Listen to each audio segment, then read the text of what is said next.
Congratulations on purchasing your new grill, and welcome to the Nexgrill family.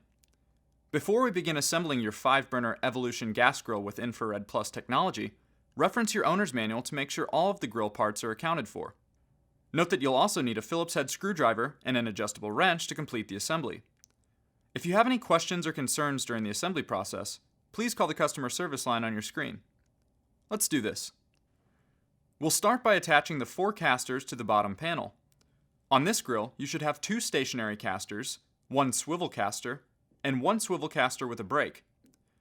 With the bottom panel flipped upside down, the 2 stationary casters should be positioned on the right side of the panel, while the swivel caster with a brake should be positioned on the bottom left corner. Secure each caster with 4 A-screws apiece. Once all 4 casters are secure, we'll flip the bottom panel right side up to attach your side panels. First, loosen the 3 pre-assembled screws on the left side of the bottom panel, then slide the left side panel into place. Once in place, retighten the pre-assembled screws to secure. Repeat these steps to attach the right side panel. Next, attach the rear panel to the bottom panel using 3 A-screws.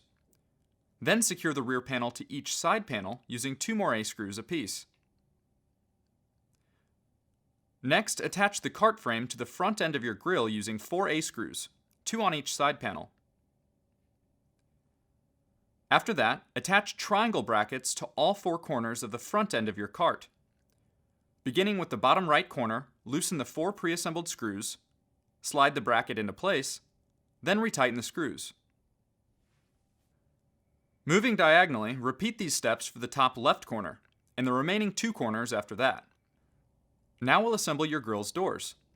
First, remove the 2 pre-assembled screws on each end of your door handles. Then reinstall each screw from behind the door to mount the handles. Once both doors are assembled, attach the left door to the cart by lining its hinges with the holes on the left side panel and securing in place using 6 C-screws.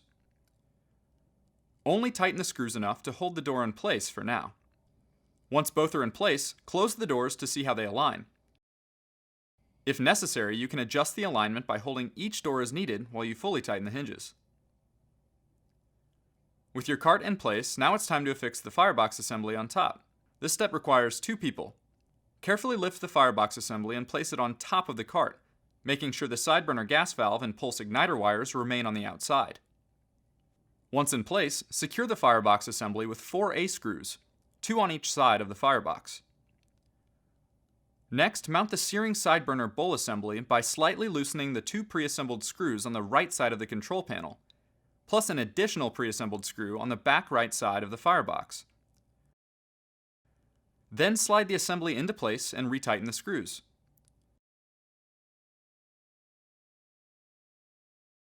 Secure the side burner bowl assembly with 2 B screws underneath the assembly.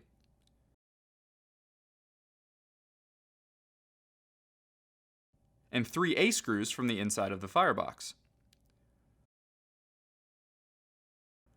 Once secure, open the lid and remove the 2 pre-assembled screws holding the searing side burner in place. Then carefully remove the searing side burner from its assembly, like so. After that, loosen the pre-installed screws on the searing side burner gas valve, then carefully and firmly insert the valve through the searing side burner control panel. Once inserted, retighten the pre-assembled screws and attach the control knob.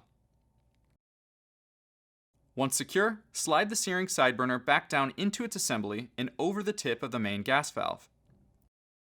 And once set, reinstall the 2 pre-assembled screws you removed from the searing side burner earlier. Now that your searing side burner is assembled, we can install the pulse igniter module. To do so, unscrew the module's cap and nut before inserting it through the control panel like so.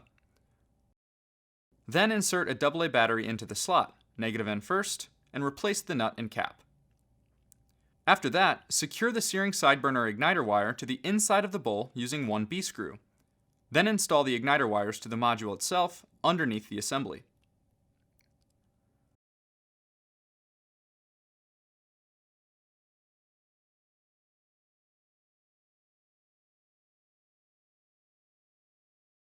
Moving over to the left side of your grill, Mount the left side shelf by loosening the 2 pre-assembled screws on the left side of the control panel, plus an additional pre-assembled screw on the back left side of the firebox. Then slide the assembly into place and retighten the screws. Secure the side shelf in place with 2 B screws underneath the assembly and 3 A screws from the inside of the firebox.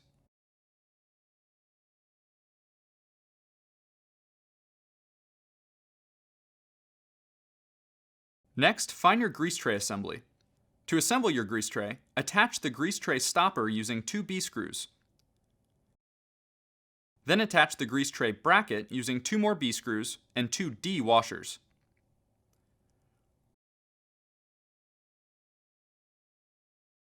Once your grease tray is fully assembled, simply slide it into the back of the grill. Then from the front of your grill, insert the grease cup into the grease tray. After that, put each flame tamer into place at the bottom of the main burner bowl. No screws are necessary to secure the flame tamers. On top of those will be the cooking grids. Place the grids into place above the flame tamers, making sure the holes in each grid faces the front of the grill. The smallest of the 3 should go on the far left.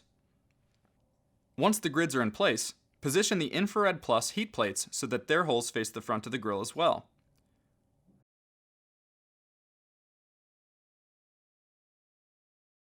Then set the warming rack into place, followed by the searing side burner cooking grid, and finally, insert the searing side burner grease tray into the back of the grill. Your Nexgrill Evolution 5 burner is now assembled and ready to go. Now get out there and grill something different.